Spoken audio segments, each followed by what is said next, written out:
Yeah, I'm gonna tweet everything out as soon as everything goes live. Hey guys, with me is currently Cam and Curio. If you watch down in the description, there is a link to Cam's podcast and Curio's YouTube channel.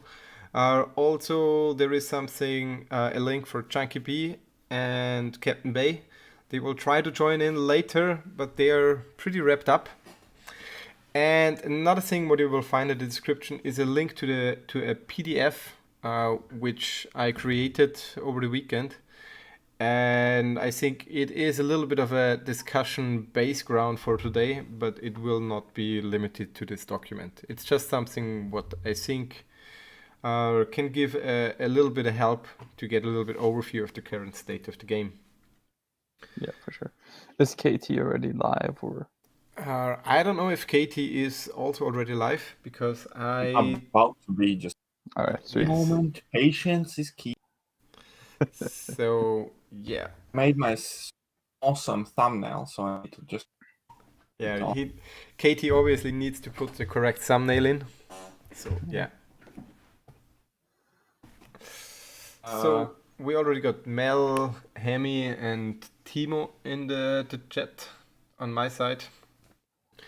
We will try to a little bit also like address certain questions from your side, but you have to understand in a discussion it can go pretty fast from one topic to the next topic, so don't be upset if you miss the question. Und nur, Selig, welchen Bug meinst du? This guy just wrote on German that there is a bug in the game and just asked you what you mean. I love the thumbnail. Okay, I'm gonna tweet all of those out.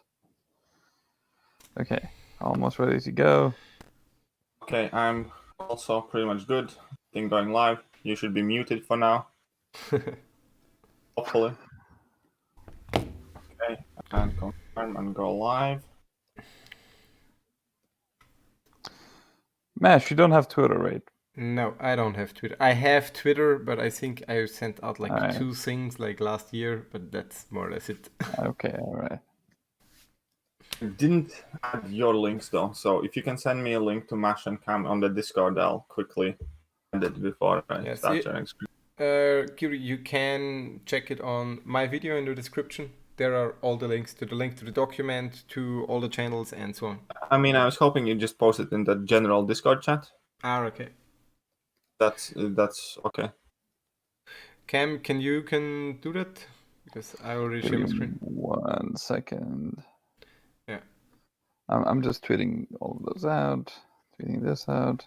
Okay. Currently, there is the bug in the game that the envelopes of the side missions, when you finish the mission, there is shown that you get 0 envelopes, and you still get them, as far as I know. So, Laura, there was thanks early on also another bug where you could get the key cards, the quest finders for free for the rifts. So. Oh, okay. Yeah, I didn't get to exploit that, but that was fun to know. Yeah. Yeah. Okay. Okay. I think we can. I don't know. Katie, you're live. Add Cam's link later. Okay, I got yours from YouTube, but I don't know what Cam is. Don't worry about it. I just did a tweet.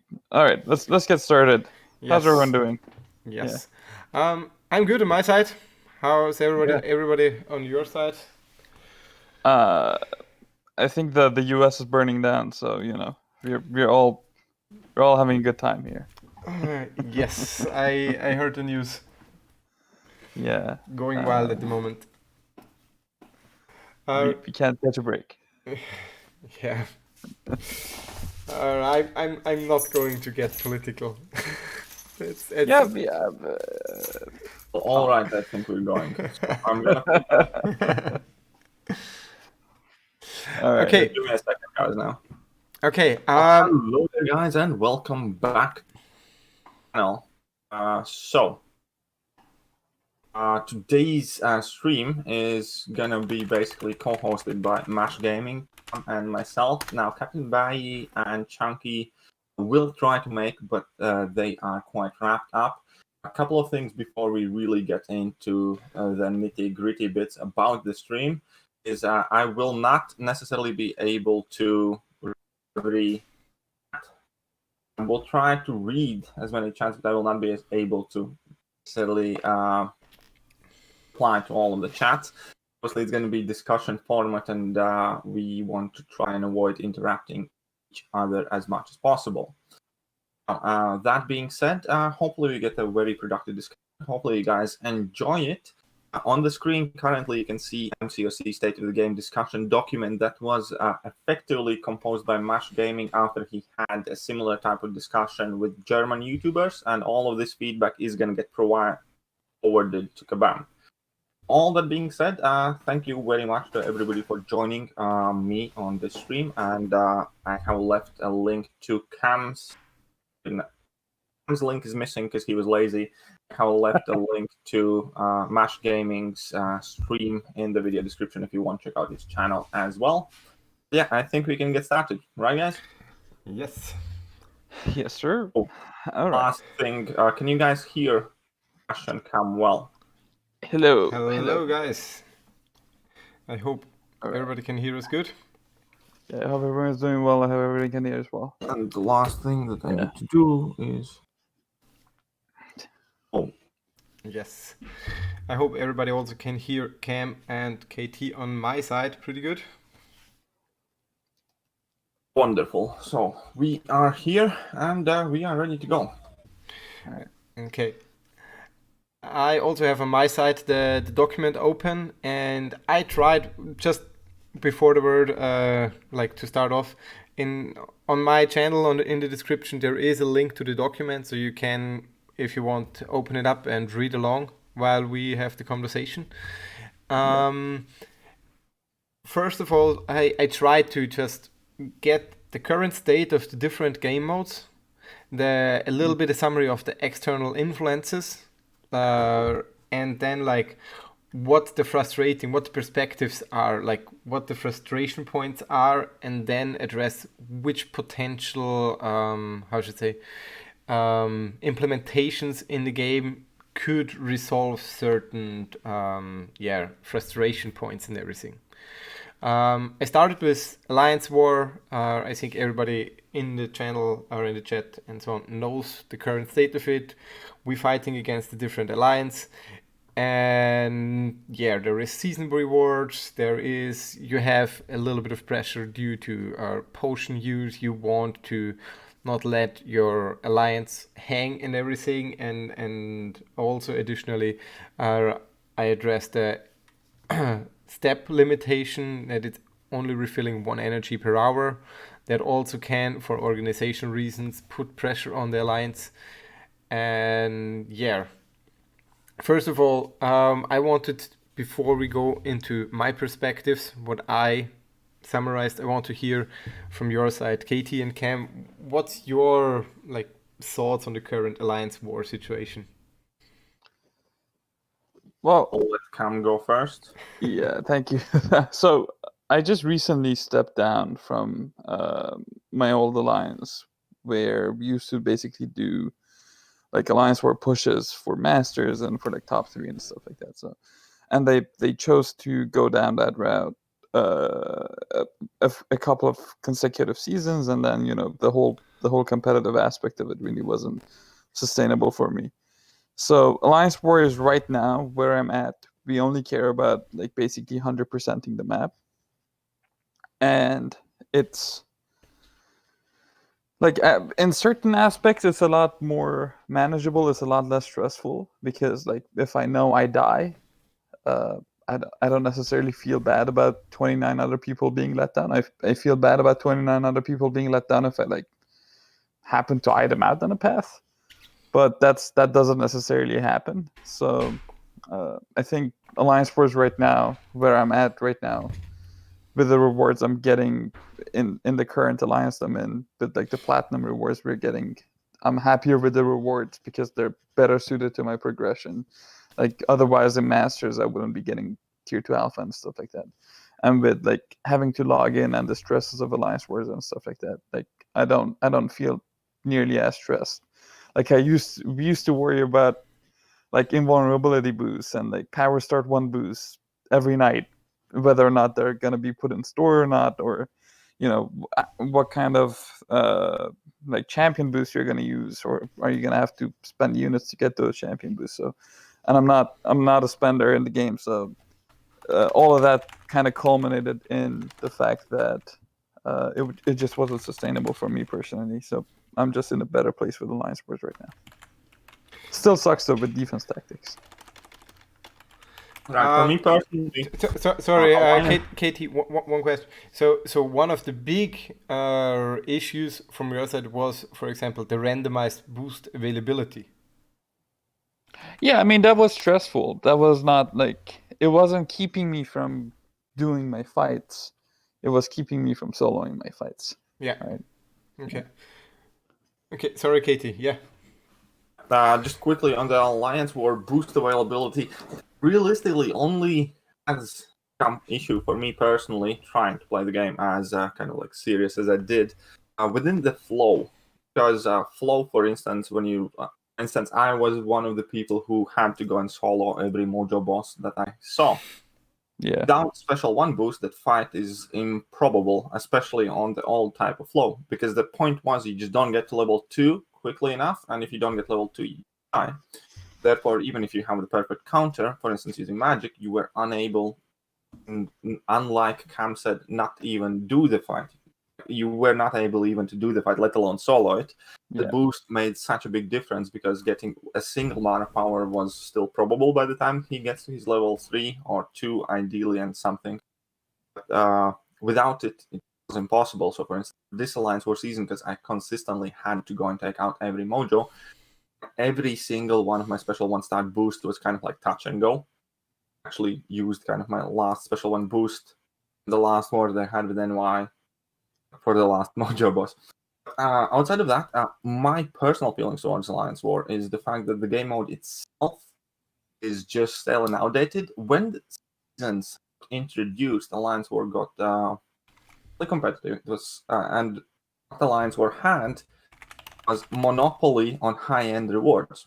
Then, like, tier 5 basics were unavailable completely anywhere else, and you could only acquire them by like offers and stuff like that.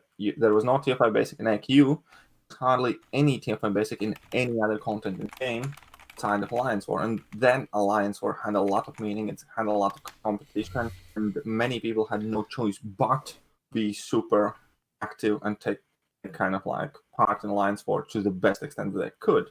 Whether that was a healthy thing for the game overall or wasn't, was a great thing for Alliance War in the sense that many people looked at it as something necessary and were encouraged to go and play it.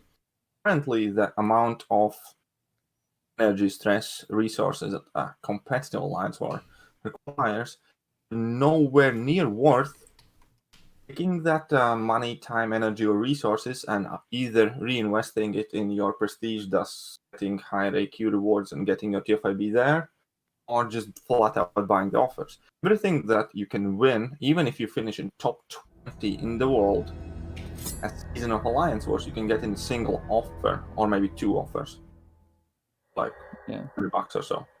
Yeah. When you add in the cost of boosts, cost of potions, and that has been also one aspect of what has been neglected by KAM, for instance, not even neglected in my personal opinion. The thing that they did with potions and boosts themselves made sure that you have kind of like better or more suitable potions and boosts available for Alliance War only for cash purposes.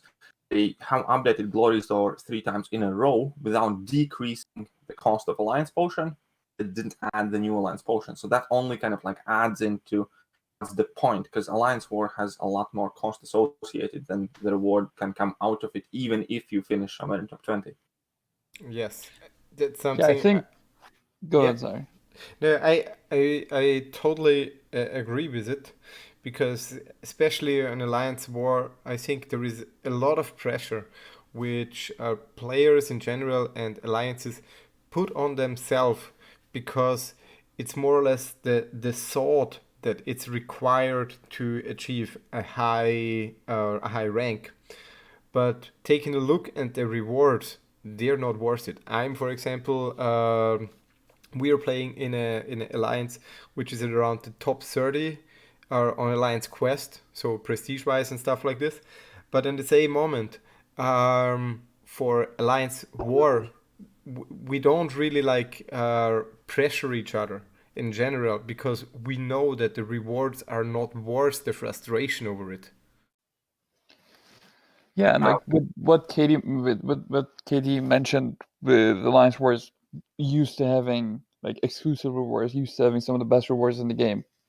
That does like there's no winning in that scenario.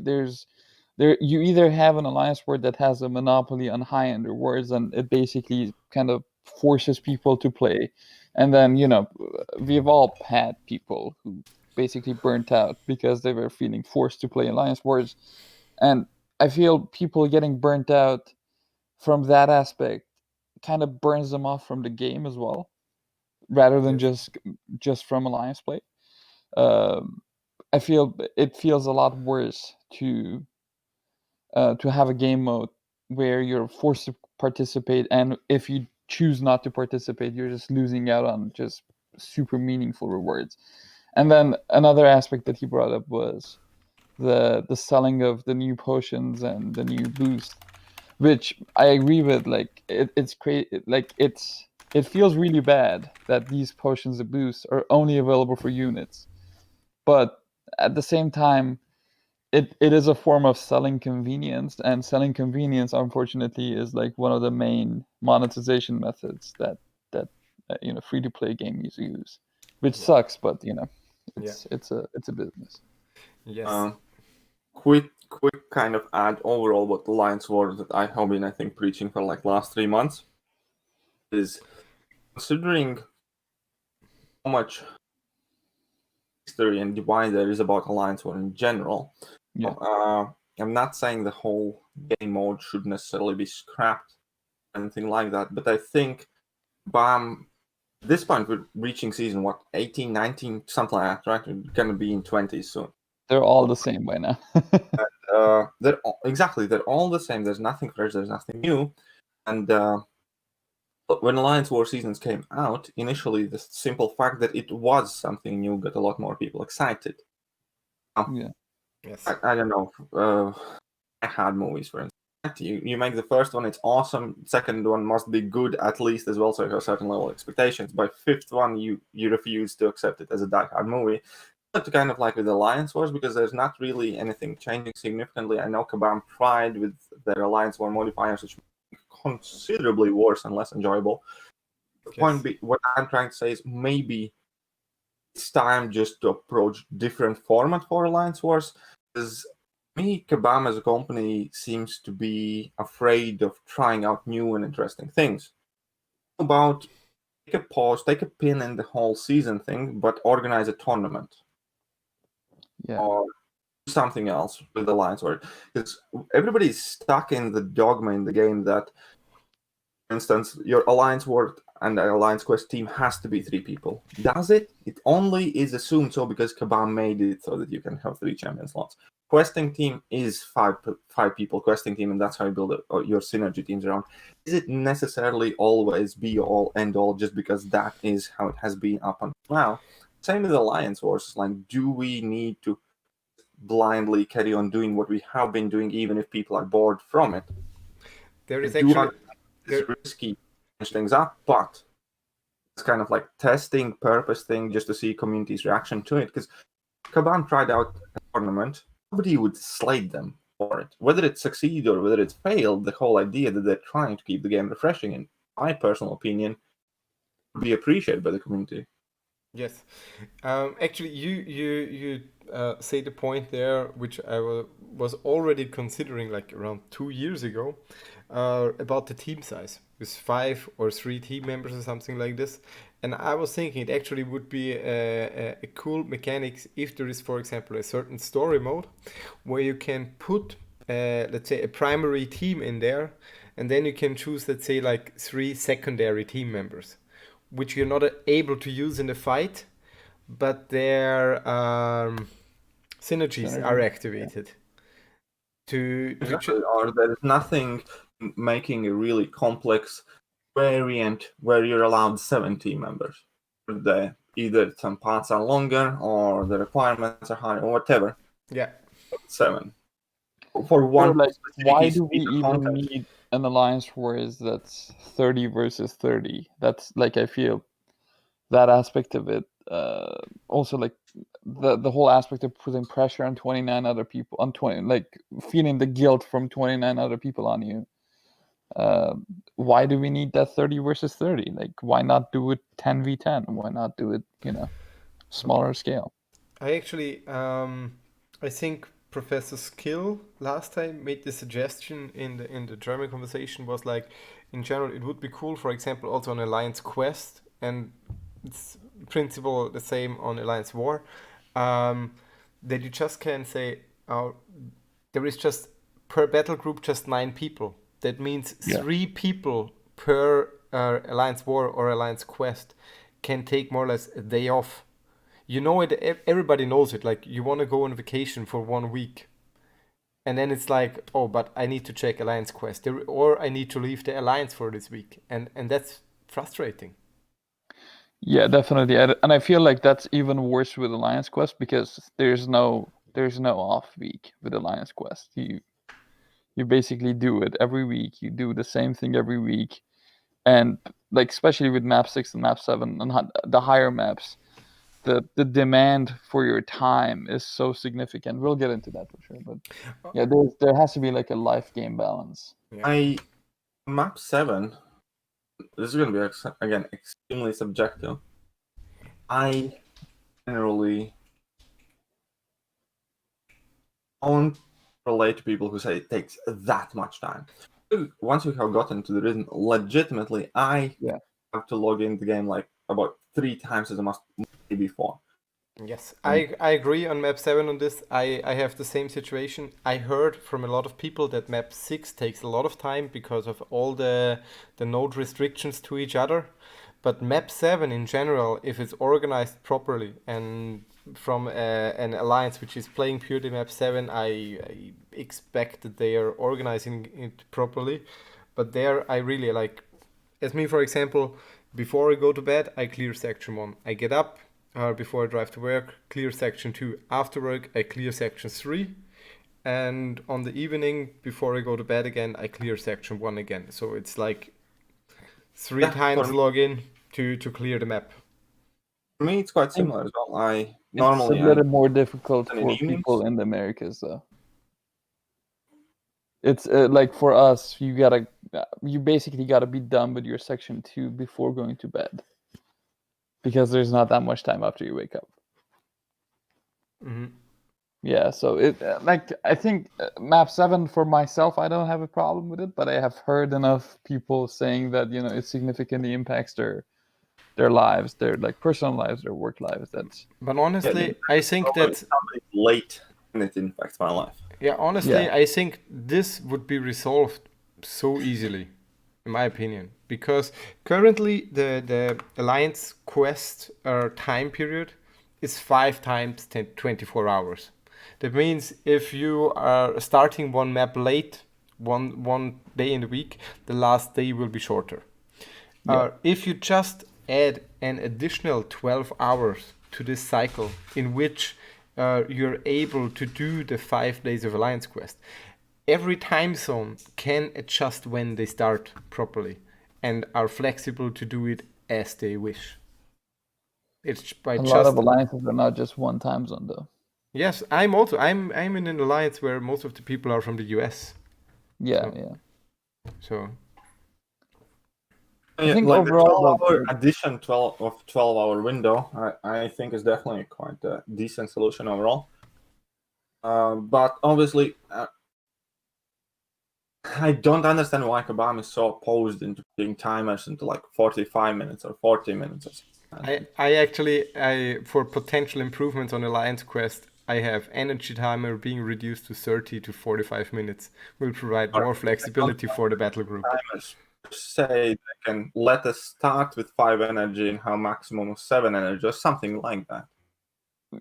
My stance is more towards like, let us start with 5, have 8 energy, because before you have kids, you gotta have 8 hours of sleep. So, but yeah, I think I'm more towards that. Like, I know that the shorter energy timers are asked for quite often, but they do also keep telling us that whatever shorter energy timer you get is going to put more pressure on international members, and I don't necessarily agree with that, but I don't think they're completely wrong either. I honestly I have to disagree, because how it can be more pressure if you have more flexibility. People rush to finish as soon as possible, and if you're not about then and there, people are going to be waiting on you. And yeah, for instance, if you are in Asia countries, I remember being in alliance with many of Asian members. They're not about for the first 5 or 6 hours of alliance quest.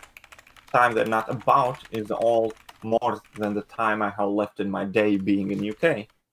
If there's somebody in Asia that's, for instance, blocking me and he cannot do anything, people get up. That makes sense. I hope it does. Okay. Yeah, maybe because I also see it in the chat at the moment, people are saying they prefer the increase of the energy cap, because also it's a general thing. It seems like that the 1 hour energy, how should I say, refresh, is giving the people in an alliance a reason to say like, okay, hey, I have no energy, leave me alone for 1 hour. Yeah. So I think personally I'd prefer starting with like 5 or 6 energy and having a cap of 7, 8 or something like that. Yes. Quickly going back to Alliance Wars though. Yes. I'm really looking forward to their offense tactics. Now basically these are for characters who fit the same criteria as the employed defense tactic.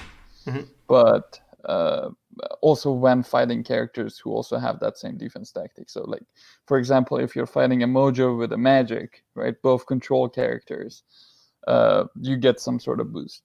I think one of the most enjoyable Alliance War seasons was season 5, when we had like the female champion boost. I know a lot of people hated that season because that was the heyday of Blade and everybody was bleeding me, but during the same season we had like Magic and Morningstar just slaying everyone because they had like 40% extra attack on every fight. I think that was a good season because it gave us a reasonable reason to go ahead and use characters who maybe are not as powerful, but yes, actually this is a very good point. Also, it's like you said, it gives a reason to use certain champions and so on. And this is something what in general should be implemented in a positive way in the game. Yeah, instead of being like punishment, like, you have to use Guillotine 2099 and crossbones, Yeah. That's all you got. Generally, personally, don't have as optimistic outlook on this whole new offensive tactic side, because in general, Alliance, what the best way to put it? I don't feel as if though Alliance War is the game mode that should be turned into experiment. All of these new interactions, I think that somebody has to discover, take a leap of faith and go in and do it. It's not the story quest, it's not a variant where you can just randomly try things out and it has very little consequence. Something that you go and try, if it doesn't work, it's going to cost people a lot of items, or at the worst, it's going to make your alliance lose war. Additionally, I don't think that Alliance War is good for Alliance War in general when you turn it back being much more of a spreadsheet war. Yes. Then like all of these unique interactions that exist only in this little bubble, and none of it affect. And that's also a large reason why I dislike defensive tactics. Yeah, all of the matchups they do there create a lot of are work for extremely offense. unique to a point where nothing else comes close, from a point that you are able to do in Alliance War thanks to the 3-minute boost, for instance, not the things you are able to do anywhere else in the game. Additionally, matchups and the fights that you might be able to anywhere else in the game, you're not able to do anymore in Alliance War because of defensive tactics. Now, when you're throwing in the third customization option for Alliance War specifically that's not active anywhere else in the game, makes it feel more of a, I don't know, perversion or parody of Marvel Concept Champions. In my mind, kind of like the more things, interesting, these offensive bonuses, stuff like that, stuff like variants are a perfect place for them, stuff like monthly events, mono clubs, incursions, whatever you have. Not just day-to-day kind of like base game modes like Alliance War, Alliance Quest, and Story Quest, for instance. Yes, I think that would make it too monotonous, though. Like, not experimenting is gonna make it too monotonous. I think maybe trying to address that the root of the problem, trying to address why Alliance War is so damn expensive every single war, right? If you try to address that, if you forego some of your revenue from Alliance Wars as KAM, and open up some reasonable room for experimentation, I think that could be a more enjoyable experience. I think that there it maybe actually would be a potential for let's say an additional game mode for their experimentations, because of one reason. Because I see it here in the chat also. Are a lot of these variations which KT just addressed are resulting in a lot of additional work to the officers, and they are absolutely burned out, a lot of them, because they put so much work beside gaming into this. I was long time officer in previous alliances and stuff like this, and I don't want to do that anymore, because it's just so much effort to put in, and respect to all the people who put in this work, and bringing in more variations. It's just Marvel Contest of Champions is a really complex game. It's like you have so many champions, all the champions behave differently, then you have the nodes, then the nodes interact with their abilities, then you have a second like additional global buff which you can apply, and to keep the overview over everything is not an easy task. And to add more and more to it will just make it more complex and drive away the people which currently take over this workload. Also, one of like the most go ahead, sorry.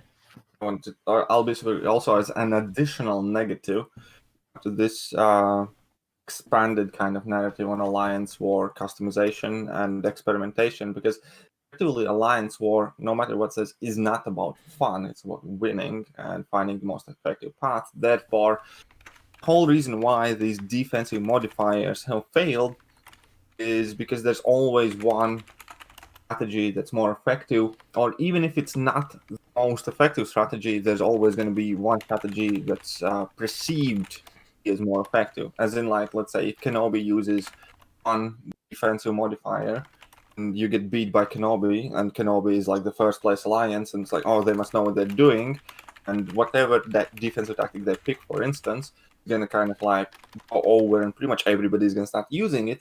But it is the hardest one, or one of the hardest ones, doesn't effectively matter, but there will never be two variants of these defensive tactics so long as the choice is actually given to us about it.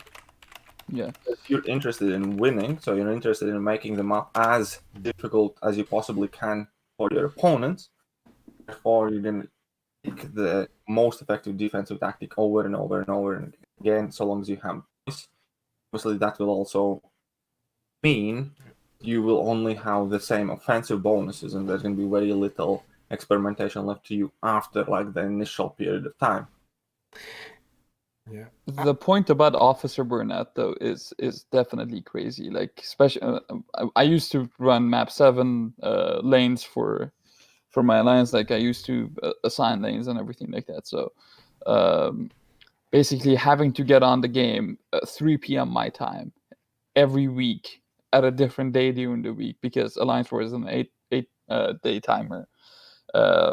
It was basically a huge burden on my life, and I think that's part of the reason officers like get burned out, because Alliance Wars is the same. You have to, in my time zone, you have to get on at 2 p.m. Who is available at 2 p.m., right? I want to Alliance War. I can also share a story. I was an officer there, and I had a spreadsheet over all champions, over every alliance member with their rank, with the signature level. Then I had a spreadsheet with all the nodes, and try to make it to get the maximum variation with the highest like placement efficiency for every champion. And the spreadsheet, if you imagine, there is like so many champions, and I collected the top 20 or 40 champions of every player. Multiplied before it is like 200, 300 champion, what you collected, and regularly updating and everything. It's just ridiculous. Yeah, I used to have a similar spreadsheet where we basically had the rosters of everyone, and then we assigned like I assigned defender values to everyone, like how many defender kills this champion is relatively going to get, and then ran it through like a simulator to come up with like a with the most efficient way of placing them, which is crazy, right? It's all for a game, and yes. What I am looking forward to is the future iterations of what KAM is working on with top champions and also battle group assignments. Now, battle group assignments I know is going to lead eventually to lane assignments. So basically, an officer can go in there and like hopefully let members know, this is your highlighted lane. You're gonna take this lane, and then, it would eliminate the need for some spreadsheets. And then battle group assignments and top champions could lead to, easier modification of suggested defenders. Like you go in there, you set diversity to 50 in a battle group, and then you set the number of flow defenders to any number you want, and then you drag and drop champions from the members' top champion list to there, and then they log in the game, they see the recommended champs, and they just match the champs. That would be amazing. Right? Yeah. So I think that's hopefully coming with the future iterations of this. That really cannot come fast enough. Yeah. For me, I also this would also obviously require that the officer have more or less insight of the champion of the alliance members, which in my opinion shouldn't be too big of a deal. It's like to watch their profile of like, instead of the top 5 champions or 4 champions, you see the top 20 or 40 champions. Yeah, that feature is coming sooner, right? That was included in the top champion feature. I was not part of the podcast there. It was. Yeah, it's basically like a top champion feature. The KAM, how should I say, presentations is like 3 o'clock in the morning at my place during the week. That's not something I can follow.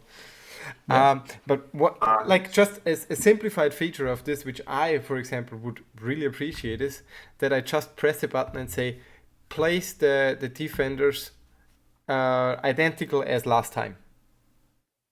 Because it's just annoying that like I need to place them anywhere, then the officers need to go in, replace them again if they want to change something, and if, for example, my alliance they trying around regularly, but I don't know where they placed it, like this specific war. I would need to read it out again and then like have a screenshot somewhere and go through it again. If I just have a button placed like last time, it would make it easier for me and for the officers. Yeah. KT, go ahead. Yeah.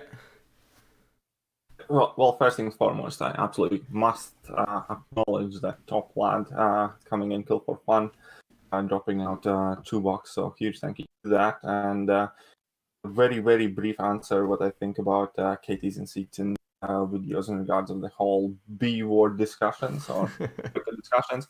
Point is, in general, I disagree with large amount said in there, and largely, especially especially the tone used in one of them. However, both of them are grown people with their own opinions, and I always respect healthy discussion. Therefore, as long as anybody can express their opinion in a healthy and constructive manner, absolutely no reason to have some sort of negative feelings towards them. That being said, would have been nice if one of those videos would have been far less condescending than it turned out to be. All that being said, back to the discussion. And the things that you guys are speaking about, like Alliance were kind of like lock in from the defense, that sounds like an amazing thing. That sounds like something that is relatively simple to do in terms of coding, because I don't think there should be kind of like what I'm trying to say. It sounds to me similar from the point of what we want them to do with masteries, like where we want to be able to take kind of like save a preset and then get back to it. Yeah. I kind of suspect to a degree that in terms of Alliance War defenders, it would be relatively similar type of situation where every player basically gets their champion number assigned some sort of preset, and that would allow, even if somebody places a different defender, we kind of like resort the defense how it used to be, and then you can mess about with it, and then you can save the preset as well. I think as long as that idea gets tossed in about the coding, and I'm not a coder, I'm not the designer, but I'm saying from the principal point of view where actually you need to write a code that takes a snapshot of something, and and once that snapshot, it sounds extremely similar to the same thing that they should have done in Mastery as well. One thing which I just remembered also is when somebody is just by accident, you know how it is. It's like you try to place a defender, and instead of placing the defenders, you click on the field and it shows up. And I have seen it that people they didn't place the fifth defender, and it's just still in their team.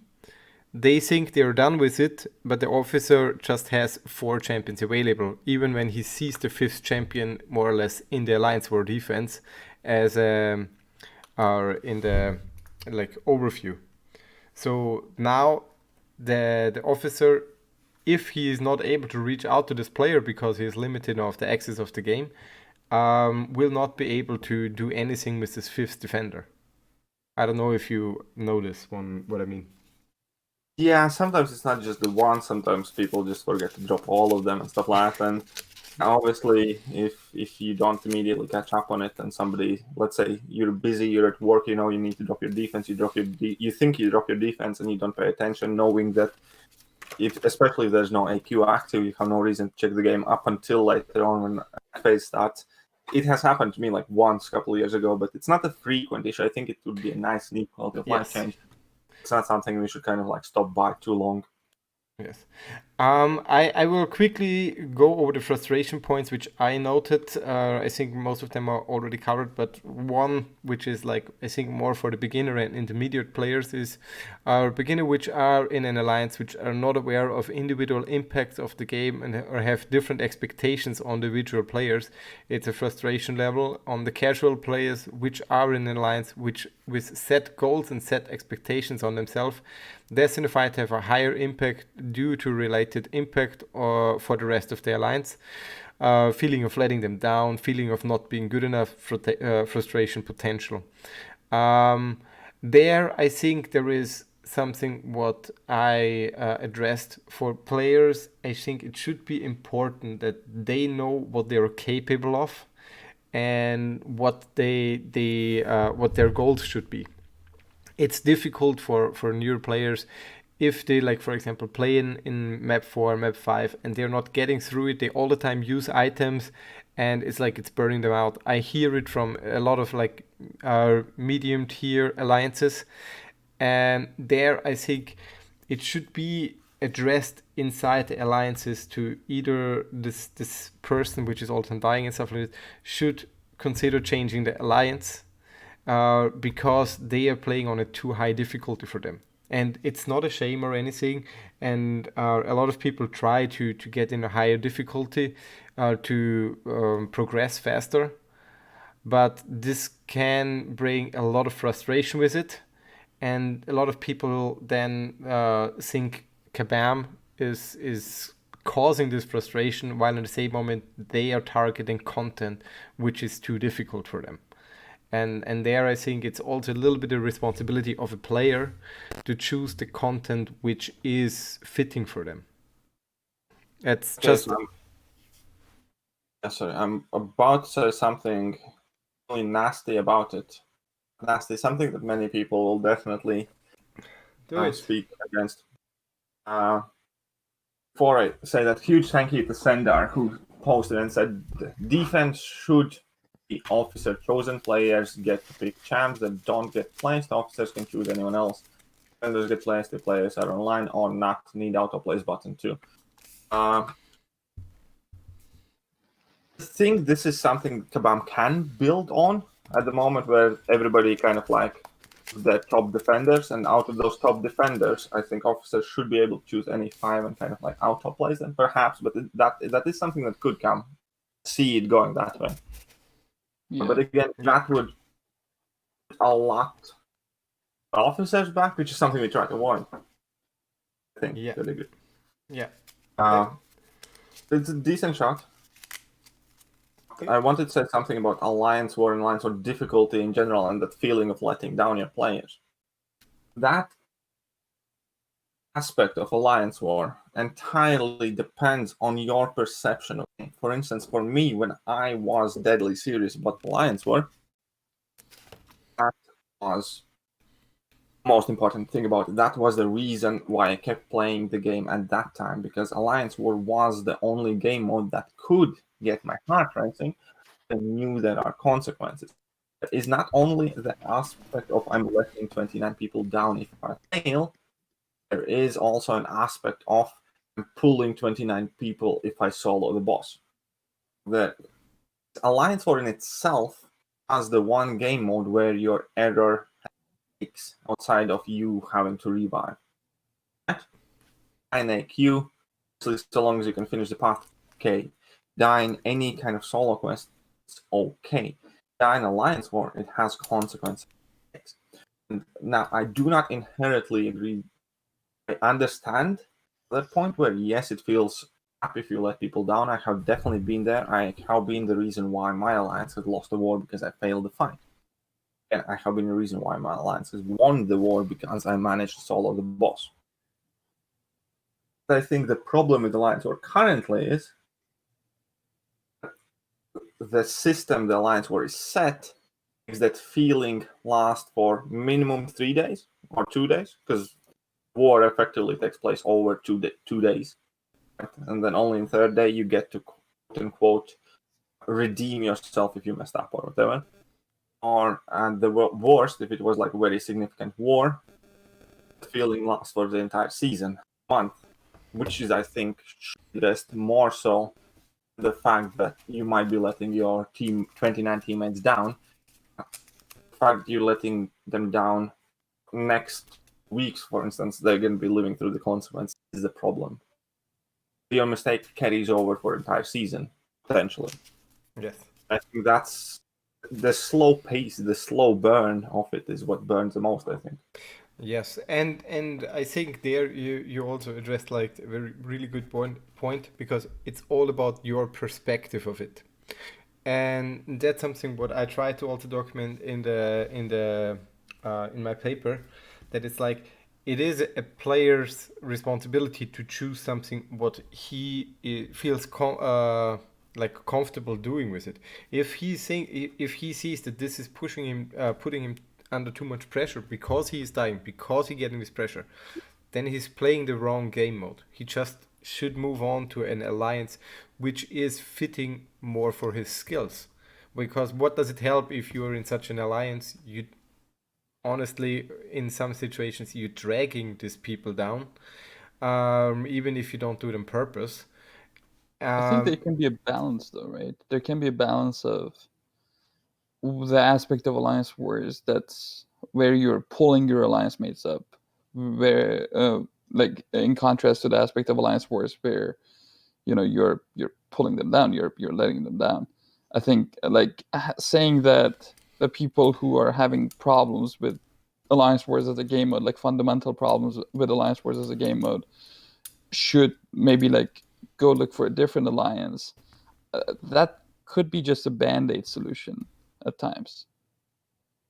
Yeah, I agree. But in general, because I noticed this from a lot of people, because a lot of people are like playing in Alliance Quest and Alliance War, where they regularly die, they get they take all the glory which they get from Alliance Quest and purely invest it in potions instead of rank up material. Then for me the result of it is this alliance is playing the wrong game mode, because it should not cost all your glory to just go through it. The glory should be an additional reward. If that's already the cost, if it's just covering the cost, you're not making a real progress. You would make more progress if you go in a lower alliance, take all the glory, use it for rank up materials, and get faster, higher ranked champions. Yeah. And there, for me, that's something what also was addressed in the comments for me on my channel shortly, a few moments ago, is the alliance. I'm sorry, it's blinking on the stream very much. I tried to like more or less a tag system where it's like for people who searching for alliance would have a better overview. What's the goal of the certain alliance? Because it's very often you see on the side, okay, they play 5 times map 6, AQ rank 116, but it's not really giving really detailed information about the alliance.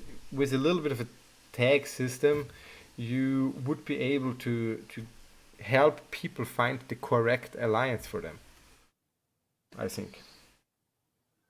Yeah, but I feel those goals can also change, right? I think those. Yes, absolutely.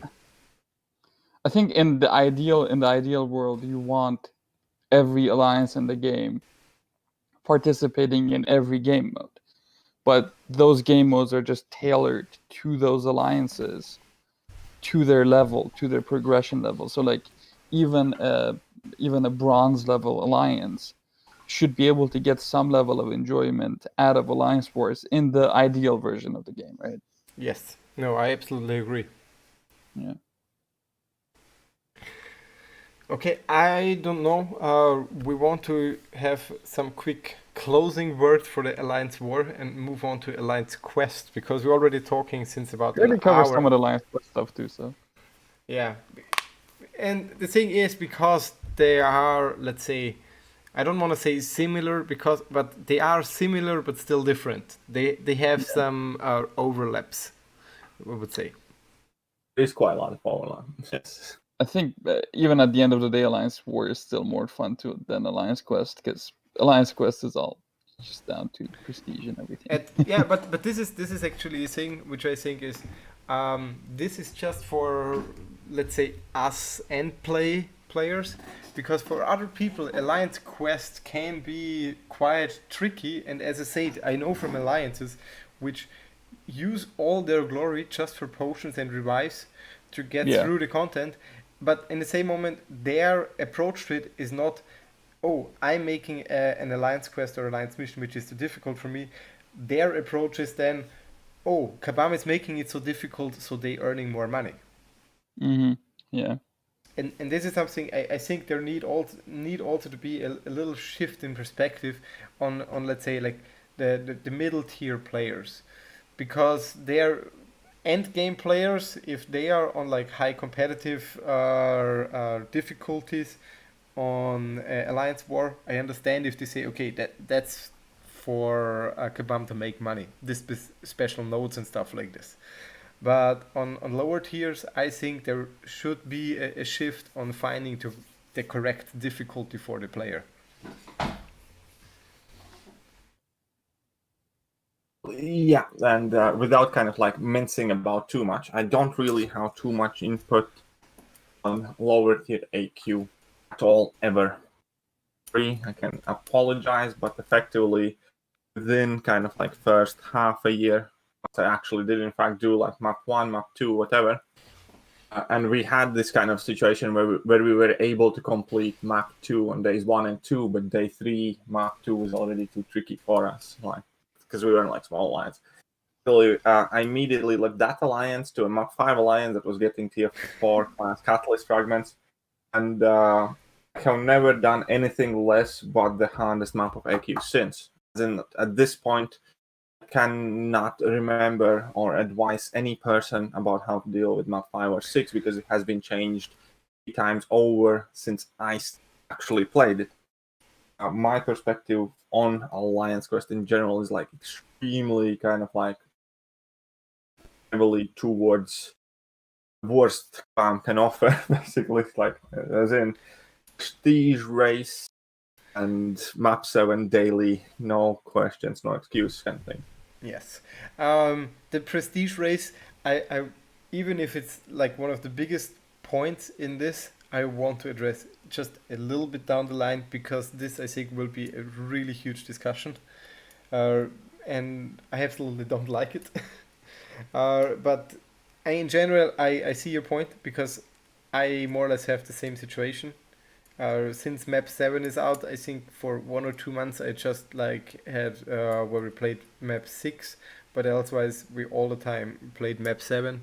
And when my old alliance dissolved, I immediately was searching for an alliance which is purely playing map 7, and that's actually the reason why I'm not in a German-speaking alliance anymore, because I'm not aware of any German alliance which is playing purely map 7. But I'm happy where I am. I think realistically, the reason why there are so few alliances trying map 7 to begin with, the cost associated with it. But without beating around the bush, unless you grind like a madman and completely ignore Alliance War, because you would have to effectively spend pretty much all your loyalty on Alliance Quest instead of the boosts that are mandatory for Alliance War, realistically it has never been possible to cover the cost well. Or at least to a point where it doesn't really affect your own account. For instance, in NY718, it's just use units. Like, nobody donates loyalty, obviously, because loyalty effectively is pretty much exclusively for Alliance War boosts, and half of the Alliance doesn't grind, so we all just use units.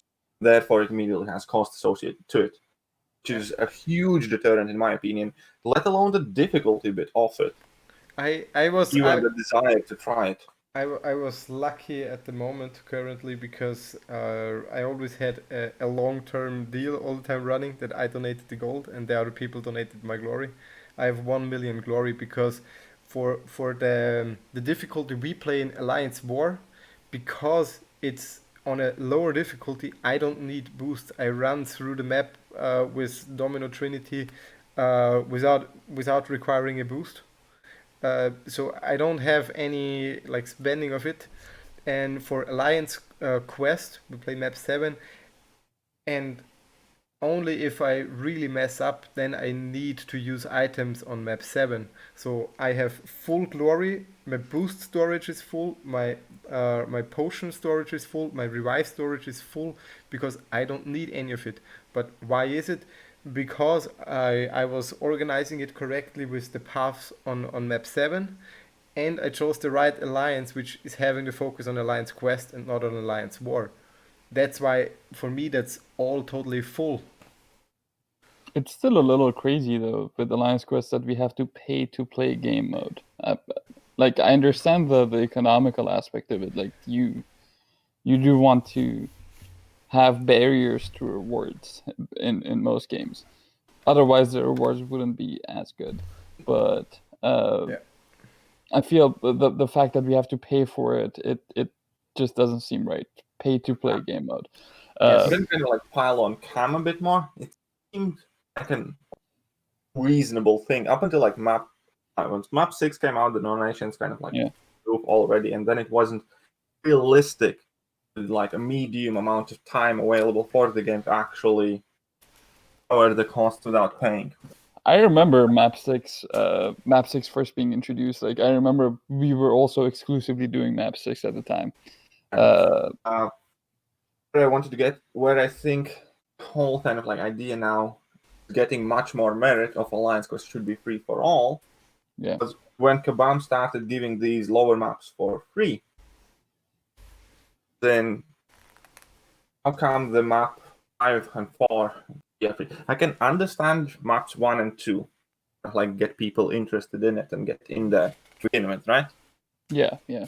Nobody who plays map 5, for instance, is new to this game. Nobody who plays map 5 doesn't understand how Alliance Quest works or would need an extra incentive to get in there. I'm not saying that making map 5 is a bad thing, map 5-3 is a bad thing at all. It seems extremely bigoted from the point of view that people who play map 5 typically are the people who just be asked with map 6 or 7. A lot of people how game up, gotten burnout, moved down, half retired, stuff like that.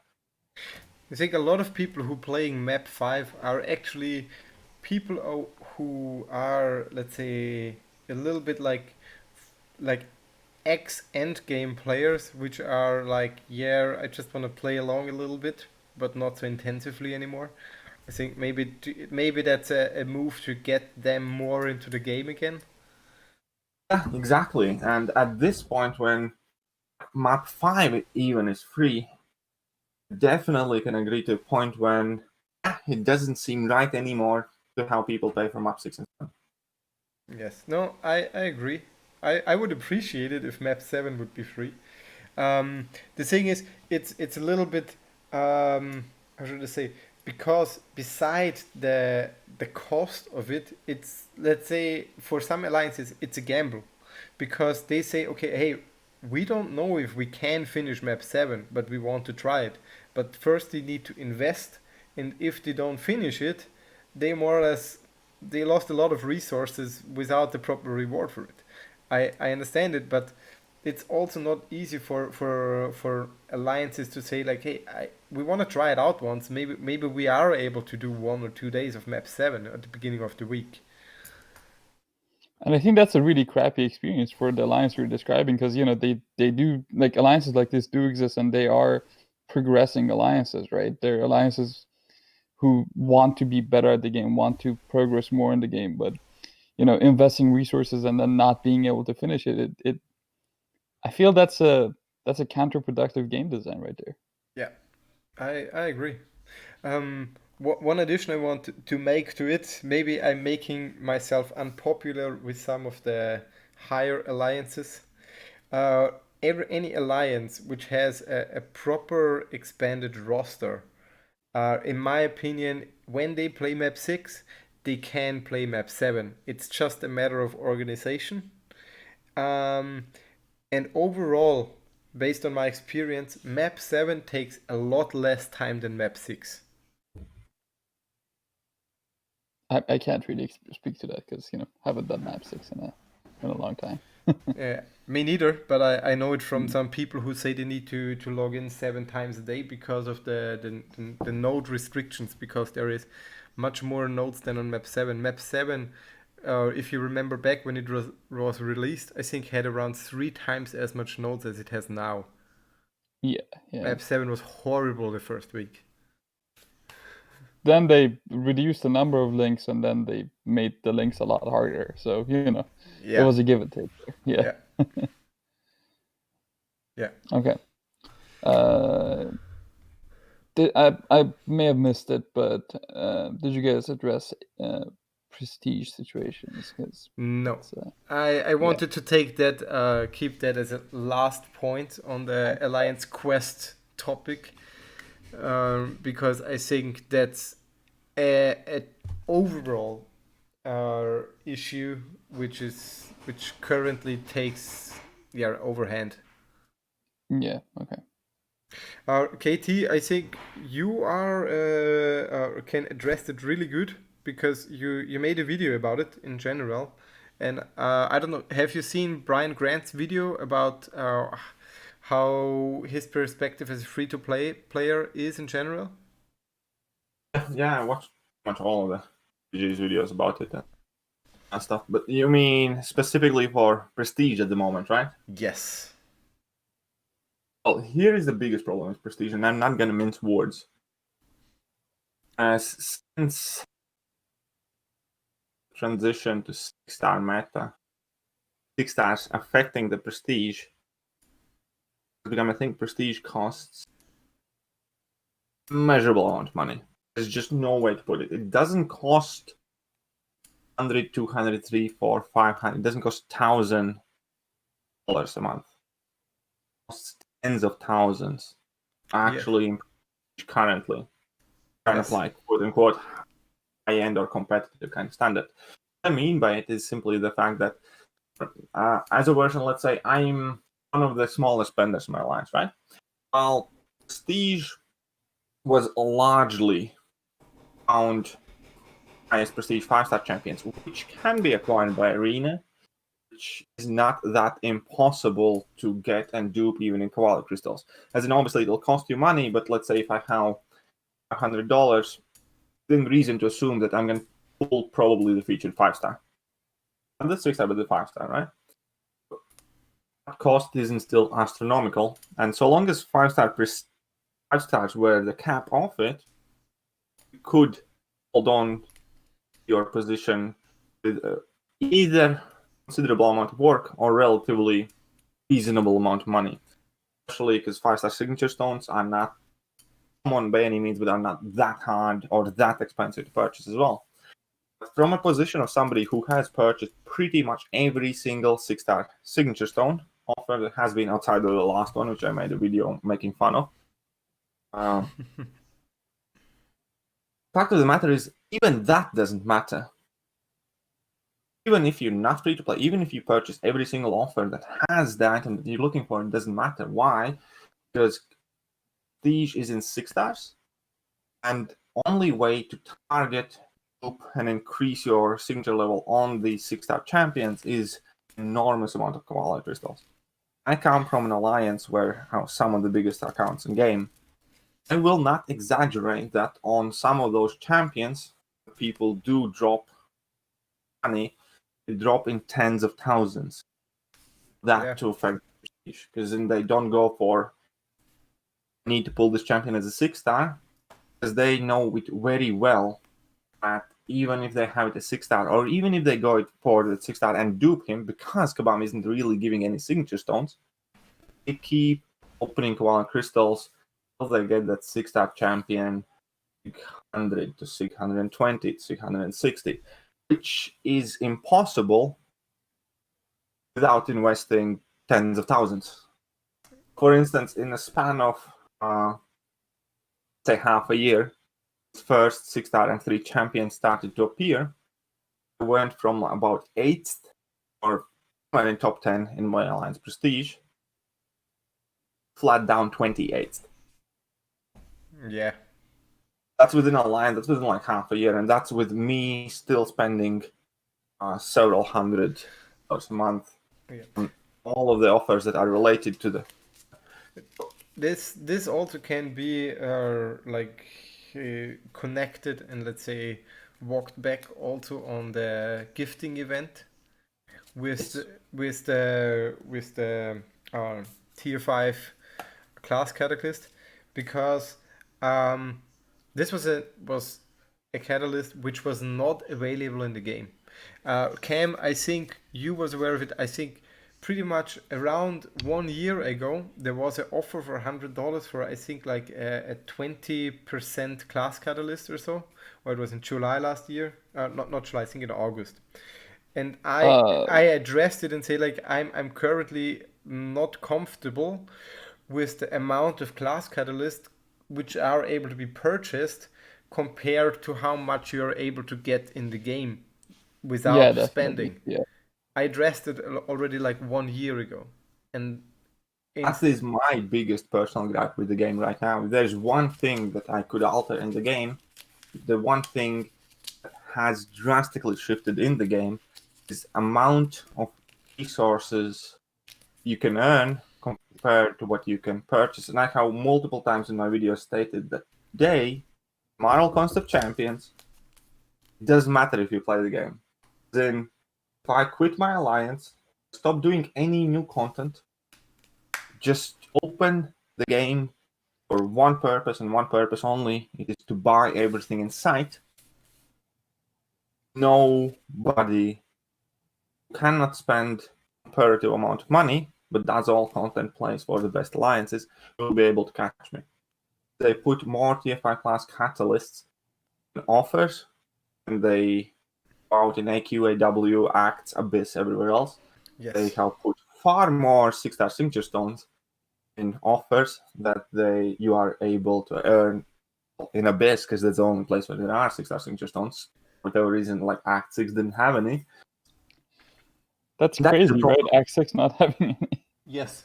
It was in general, if you remember, actually, the Act 6 rewards, they are already buffed rewards, because the previous one was more or less purely focused on 5-star champions.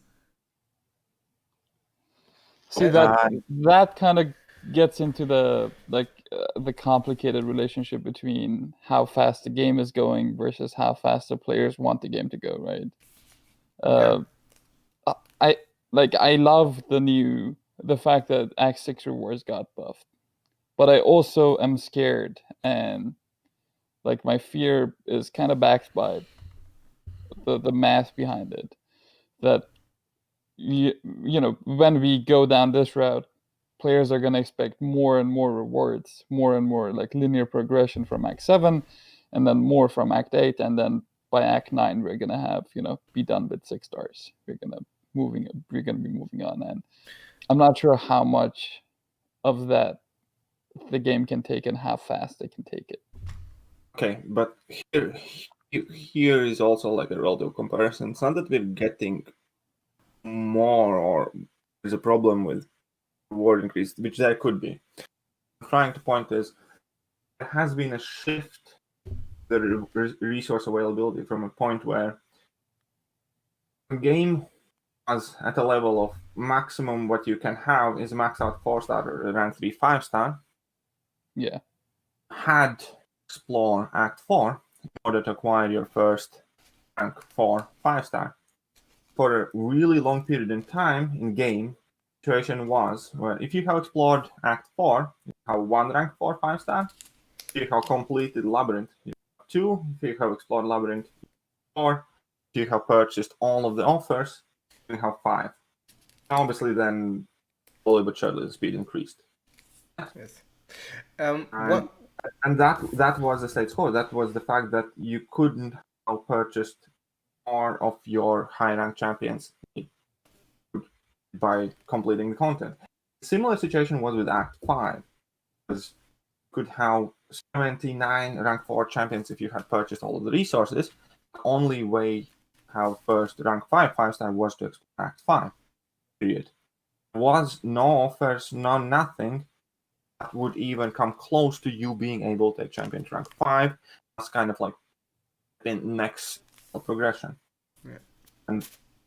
And then for a long time the game was, if you have explored Act 5, you're going to have 1. And then, for instance, in sense of rank 5s, it was largely dependent on Alliance War seasons, where majority of them kind of started coming from, plus uncollected. Then, obviously, the more you spent and the better you ranked in Alliance War, which was like the main adding factor, was how many rank 5s you have, was directly connected to how well you do in Alliance War. But it's still, no matter what everybody says, content that you have to play and rewards that you have to earn, not money that you could not, or have to spend. Yeah. Because currently now we had people who had rank 3 6-stars way before Act 6, right? way before Act 6 finished. Yeah. Yes. Yeah. And that is my personal grief, my personal problem, that up until this period, this and last year, what I did in-game mattered. It was important whether I'm somebody who can finish Act 5 quickly, or how well I play in my alliance, or what alliance I play for. Today, none of that matters. Yeah. On competitive scale. The only thing that matters is how many offers you have purchased and how many cavaliers you have opened. yes, and one thing actually with it is, I don't know if you see my spreadsheet at the moment. I made a little bit of comparison. You remember the podcast which Rich the Man had with DNA, I think DNA 3000, about the increase of strength and health and so on of 6-star champions compared to the costs, and like beside that, it's like you rank a 6-star champion on rank 3 mostly because of prestige currently. Because if you just watch the progression level, if you rank a 5-star champion from rank 2 to rank 3, it's get an increase of attack and health of around 40%. I checked it with a few champions. This is just an example. In the same moment, when you do the same rank up from rank 2 to rank 3 for a 6-star champion, it's just a 20% increase. It's hard. And that's why you don't really see the increase in 6-stars, like rank 3 6-stars. I was finishing. Okay, with that, I have like mixed feelings about is the fact that 6-stars progress slower than 5-stars do. It's not something I'm in love with, obviously. But it also ensures that 5-stars be used for content longer. Yeah, I agree. Considering how difficult it is to get the 6-stars, I think that's one of the only saving graces we currently have in the game, is that you are actually able to tackle content War IQ with maxed out 5-stars still. This increased deck could also affect, obviously, champions that you face in alliance or defense, for instance. Yes, but I think that's couldn't take down the rank 3 6-star. I think that's let's say, I don't know how to say it in English. It's like a sword with two sides, because you're slowing down this progression.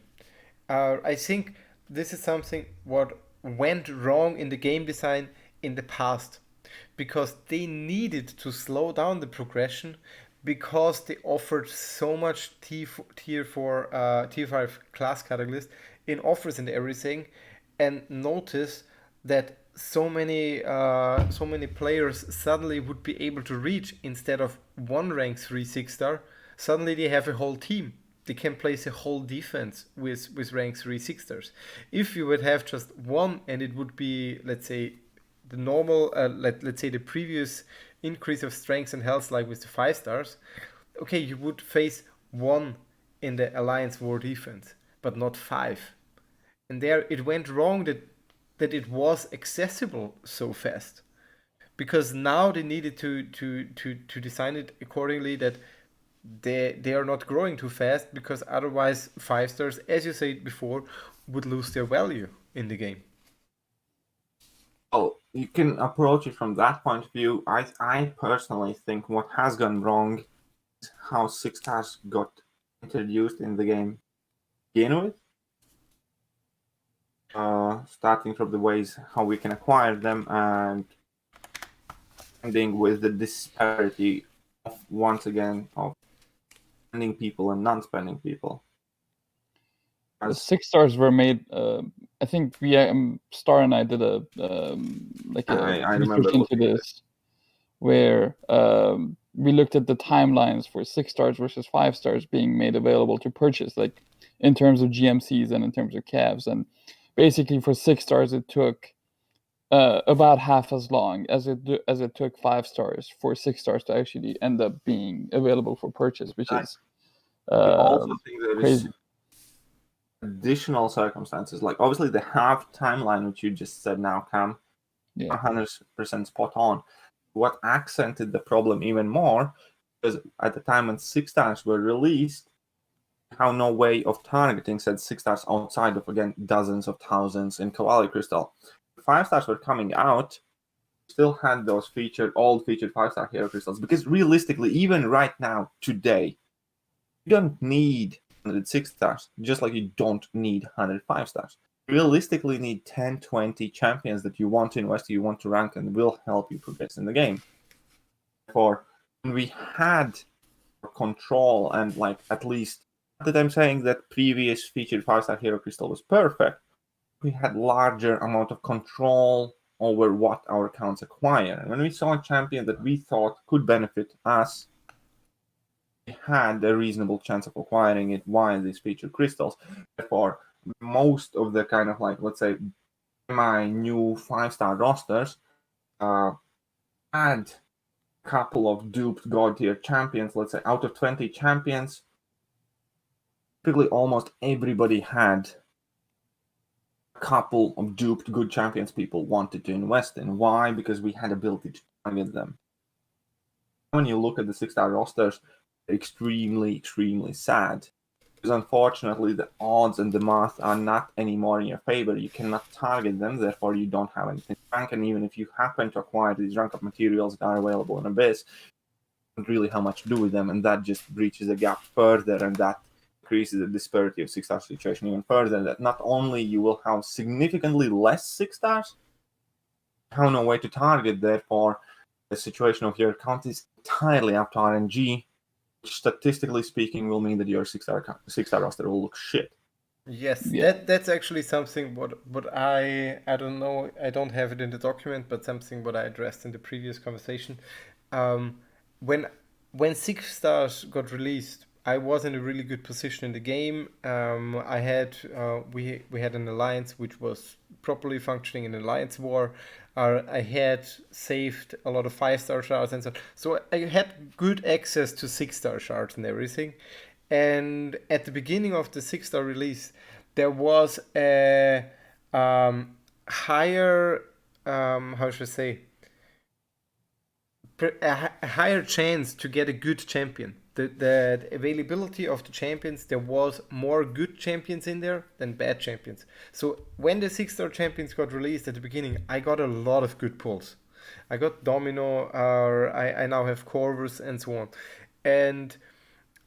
But then with every new batch released, the meme tier champions got the overhand. So now the chances of getting a absolutely useless champion out of a 6-star champion is much higher compared to when they got released. So the people who had an advantage in the game at this point, having now a huge advantage because they had more good 6-stars already back at the time where the chances was better.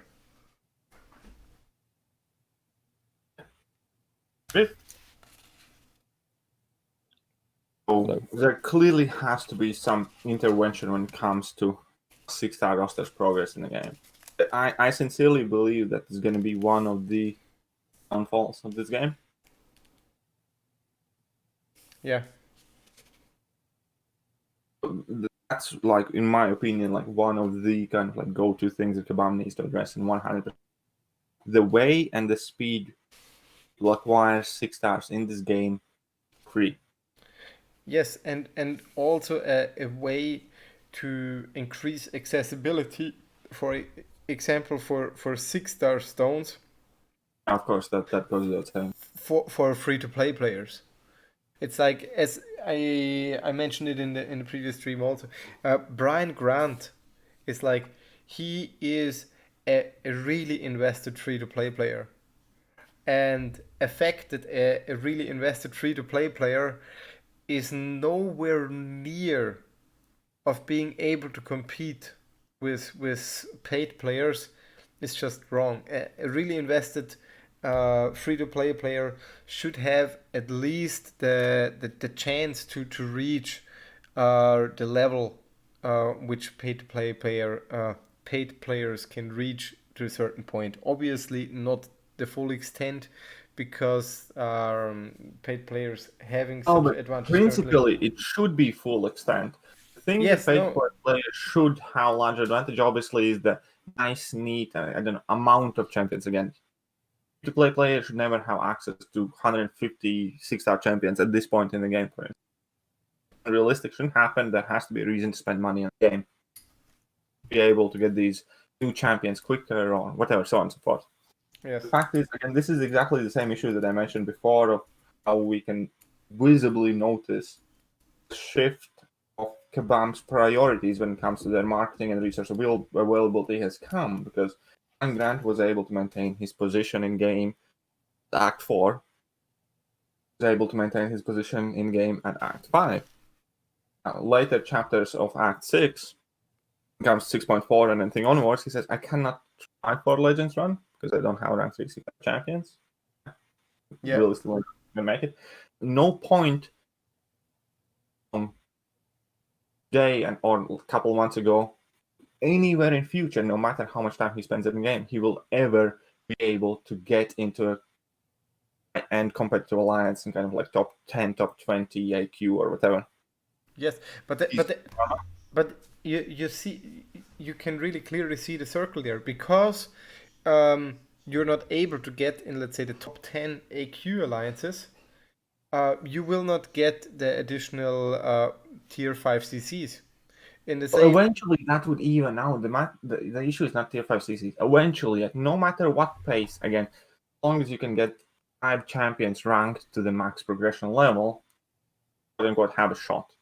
And if I can get 5 rank 6 stars, okay, and he's going to take 2 months. At the time, I'm going to have 9 rank 3 6 stars. At the time, he has 5. Will not matter nearly as much, because only 5 champions affect prestige. So long as he does his rank ups properly, he has the same potential for the same prestige. Problem is the actual champions are locked thereof and the signature stones. That has always kind of like been the case. If you started later than somebody who already had a roster, statistically, if they continue playing at exactly the same pace as you're playing right now, and whether they spend exactly as you do, you never kind of catch up, right? yes. You'd still play in the same alliance, because the prestige is only affected by top 5 champions. So it never mattered that, for instance, right now, I have 54 maxed out 4-star champions, which I was able to get playing long time at a top endgame level at a certain period in time, because obviously we all have abandoned picking up those champions. It means some of my teammates who started playing the game later only has 30 maxed out 4-stars, because they didn't need to rank these champions and they didn't have these resources at that time. But the game moves forward, and eventually they were able either to catch up in overall account size or overall prestige or whatever. Yes. Itself, that somebody has some more champions ranked up and few less, that's not relevant in a longer period of time. What is relevant is the acquisition of these champions and the acquisition of signature stones. Yes, actually, that's a really good point, because I agree with you. The rank up materials at one point, the AQ rewards will be buffed, and then The chances of getting shafted are way too high in these, that it basically deters them from wanting to play even more, because like it took them 6 months to come up with their first 6-star. Like however much longer is it gonna take for them to come up with the second one? Like it feels like they're stuck. And you're right about like Brian or like other free-to-play players, lower spending players, myself included, being able to keep up until Act 5. Like I was one of the first players in my alliance who had a rank 5 5-stars, because like I got into Act 5, I completed right away, I explored right away. Like that was my way of catching up. My way of catching up was, got to rank 5 5-star. That's the max rank in the game. I get 5 of these, I'm all set. But when it comes to right now, with the situation we have right now, first of all, like 6-stars were introduced before 5-stars could even get to max rank. So like we always, like there was this grim realization at the time, even that even if you get to this max rank right now, there's no stopping, there's no catching up forever, or even for like a significant amount of time. So it creates this uneasy feeling, this feeling of uncertainty, this unsettled feeling that as time goes by, you're going to end up having to spend even more. And then like that whole aspect of it just kind of went out of control with 6-stars, I feel, because you're right. Like people who do catch up, people who do end up having like 11,000, 12,000, 13,000 prestige, right? Those people, they are spending significantly more than anybody else in the game can spend on 6-stars, on anything.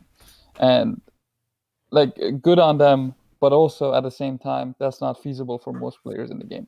But the problem is not exclusive to players, to higher level players who are trying to compete with that level of spending. Problem also trickles down. It's like it's a vicious cycle in the game, I feel. Well, I also feel that adds to this said problem is because you said like the chance of getting kind of screwed over by energy is far too high. And No, it's the and major it's problem and it's is- increasing. It's and it's increasing. I agree. There's a difference. I think what also has happened relatively recently is up until this point of 6 stars and 6 stars mattering as much, who had way combat the chance. As in, like, for as long 5 stars were dominant in prestige, you had a way to take control in that arena 3 days. And your life away got the champion for prestige. Had a way how to circumvent RNG. And previously also, for instance, the signature stones weren't like as able. Uncommon, but for 5 stars you were able. Actually, I think in 2019 and 18 you were able to earn more signature stones than you can in 2020 for 5 stars. There was a time when they were fairly frequent, and if you saved them up, I know I did. Like, I mean, again, I didn't spend nearly as much. At any given point out last 2 years or so, I had always kind of like a stash where I could take at least one or probably two champions to 100 at any given time because I never used my signature stones. They were coming in far in between. If there was a new high prestige champion, let's say Silver Surfer, could use Awakening Gem on him and seek to 100 him immediately. There was actually I want to address this too because I was more or less in the same situation, but then because they added in more of the, how should I say, the 5-star champions, like I don't know who was a 5-star champion which previously was like one of the old champions, but they added in Doctor Strange, for example. And I was all time hoping for the Scarlet Witch to get in. So I had a Mystic Awakening gem and 100 signature stones in Mystic and 100 general signature stones so I could rank her up. But in the same moment I had nearly no signature stones in the other classes, but 300 6-stone crystals. But Yeah. I never opened them because otherwise I would overflow my Mystic and I would not have any Mystic champion where I would put in 6 stones. So it was like, why I'm doing that? Yeah, well, I think the one quick side way, kind of like just put it out there on a shelf and put it out of the way. Remember, one of the quick things, if Kabam cares about players, that absolutely has to change is the cap on signature stones. If that starts after Sig 200, it seems childish and uncivil to cap us at 100 signature stones. It's only kind of like halfway maxing out the champion. Yeah. That cap You should- can look forward to Sigil 2.0 where you can increase yeah. the cap to 250. I just say it literally makes no sense. Yeah. It makes sense for 4-star signature stones to cap at 100 because that is a max 4-star signature level. 5 stars, not anymore. Or 6 stars. Yeah, absolutely agree.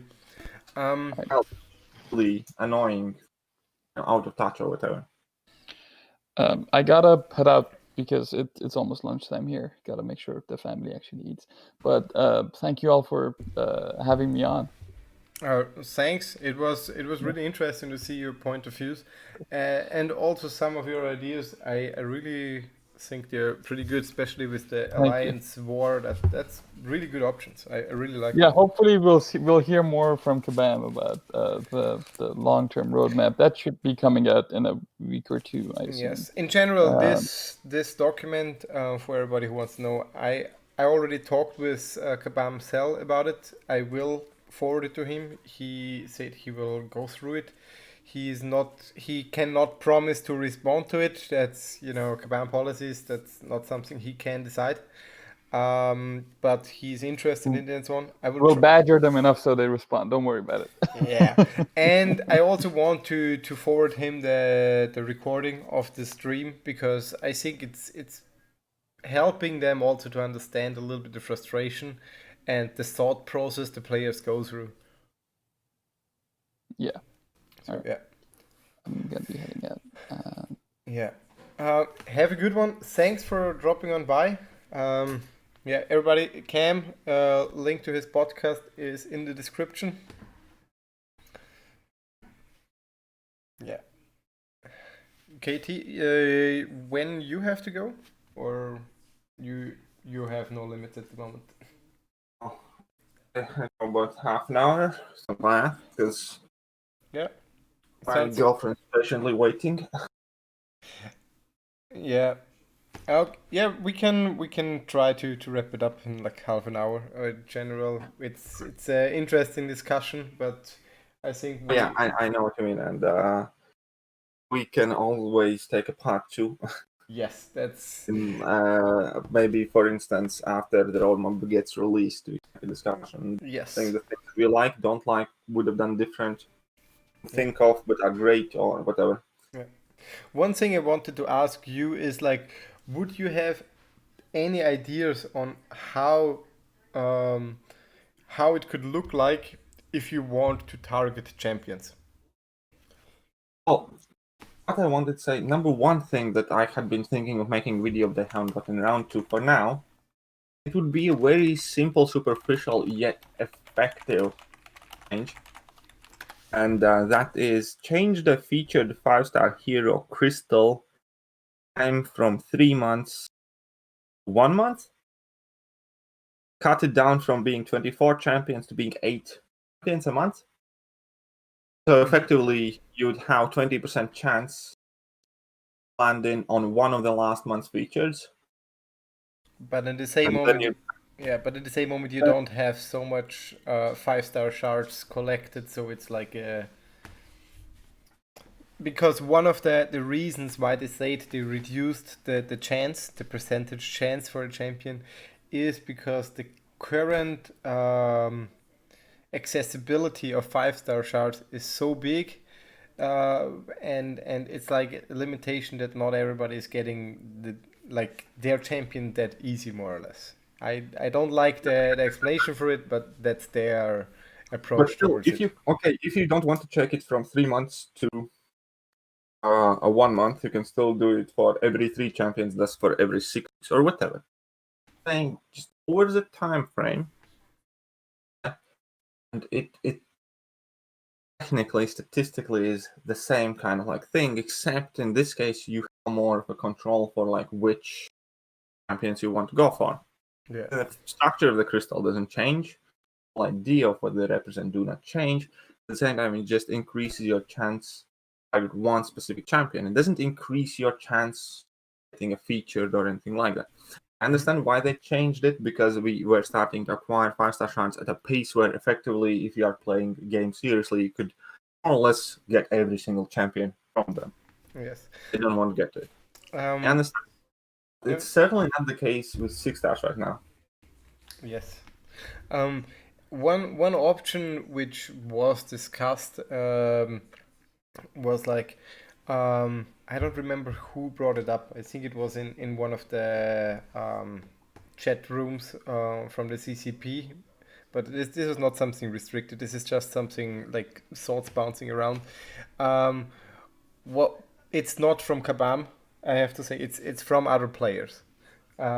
It's a system which would be like, you open a 5-star crystal, and if you don't like what you get like a reroll option for, let's say, like 1,000 or 2,000 shards, or it's an increasing value.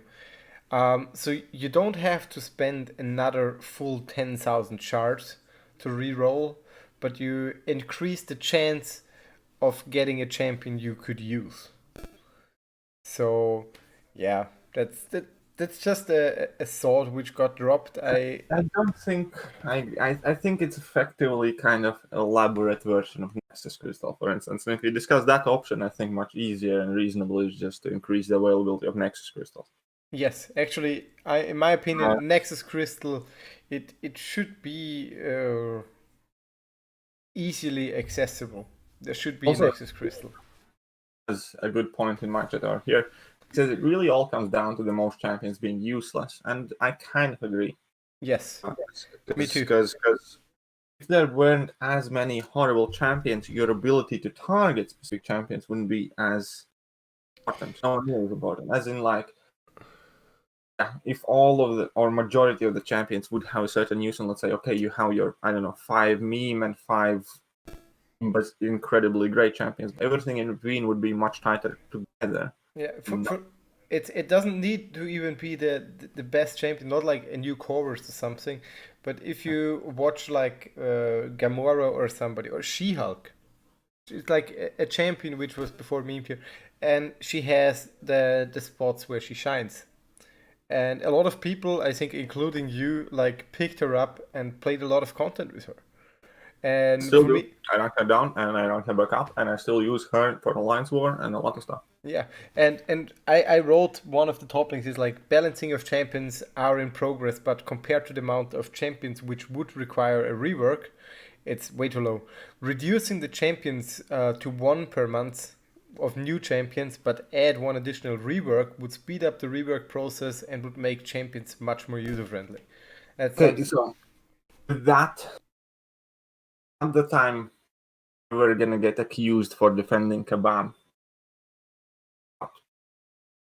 That is noble and all, but Kabam is a company that has to make its profit margins. Selling new champions is by far one of the most profitable things Kabam is doing. If you're willing then to sacrifice about 20 to 30% of that profit margin game period, that's not something that's going to happen. Kabam needs to be able.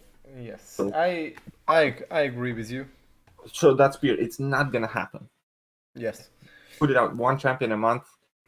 If you're not willing to very confidently explain how they're going to make that money up because of X, Y, and Z, not going to happen. Forget about it.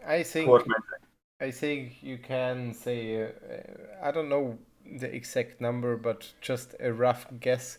You can say one new champion is bringing them somewhere between $500,000 to $1 million, I think. It really depends on which champion, though. Yes, but, that's what I mean. It's certainly a considerable person. Like, let's see, if they release content, if they release offers, if they release champions. Champions represent a very significant percentage of the total monthly revenue every month. Yes. So absolutely, just for sure. Asking them to bypass, that's never going to change. Yes. Going to help. I think here, what Kabam, again, simply needs to step it up. And what I said in like my kind of exhibition video is rework the type that Gamora got. Any champions... Okay, so serious game modes, there is such a thing as a baseline expected damage for a champion to be viable. Yeah. For instance, let's take a look at newly released Terex, right? Terex might have a decent amount of utilities and bits about him. The fact that he's unable to finish any relatively competitive fight under 100 hits automatically means that he's never going to be used for anything. Yes. There is such thing as a baseline damage expectation that champions need to meet in order to ever be used. Yes. And that is number one thing that they need to change with all of 2015, 2016, and some of the 2017 champions. To quickly, 1 month, go over them, increase their stats to bring them in line, which they have clearly showcased that they are aware of when they did champion rebalancing. Yes, and these champions lies there sorry. And and also I think with the champions that did it, I really think that's a good approach. For example, Spider-Gwen. Spider-Gwen is a squishy champion, but if you play her right, she's fun to play and she has some great utility. Same goes with Gamora. It's like I will not take Gamora or Spider-Gwen into Act 6, but just for example, for the different game modes now, for the side quest or so, I just picking up these champions because I like their playstyle and everything, and still it's relatively nice damage and so on. It's not that we have plenty of older champions that are good champions but absolutely destroyed by lack of damage. For instance, Hood would be phenomenal if he hit harder. Abel would be phenomenal if he... Hood you said first? You cut out Hood, you said first? Yes, Hood would be phenomenal if he had like an on-par damage output. Abel would be phenomenal if he would trigger power gain maybe a bit more frequently and hit decently. We have Punisher 2099, who has a lot of very potent abilities. He would be a fantastic champion if he actually had some decent damage output. That's one of the easiest quick fix things, and that's certainly something that can be accomplished for, 20, 30 champions a month, and do that for a couple of months in a row. Yes. Once you have brought all champions or majority of the champions to a relatively acceptable baseline damage, then you can increase the rate you do reworks. Again, I think you- I agree with you, but there is one thing which is really difficult because it's like they only are able to increase it because as soon as there is a point where they would say like, yeah, okay, but to balance it out and so on, for this champion something would need to be decreased a little bit, people would riot again. So why decrease? We're talking about scum. We're talking about worst of the worst. Who would say that something needs to be nerfed? Iron Patriot. All of a sudden, Iron Patriot no. hit I instead mean- of for 2,000, he hit for 5,000. I mean if they over buff something, let's say it like this. If they over buff a champion, they buff a champion and suddenly the interaction is just like way too powerful with a certain synergy or whatever. I don't think there would be a riot if it would be handled in timely manner and openly, because they're saying this is what we're doing to bring these champions in baseline. These champions are subject to change. If we end up tuning them back down again, we'll be able to get your random tickets.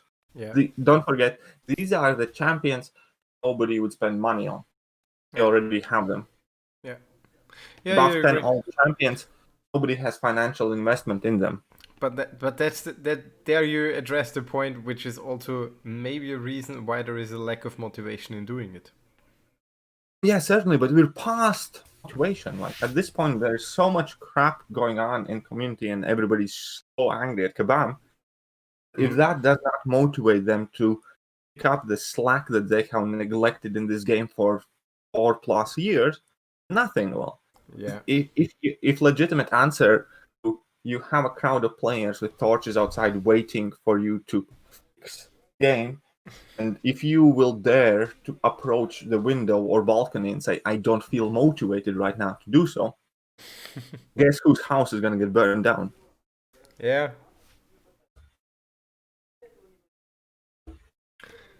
True is that. You said you have like around 10 more minutes, so maybe as a last topic, I wanted to ask you, what do you think about the mastery system? And what is your opinion on how it should be changed? This doesn't require 10 minutes. You can pick another last topic.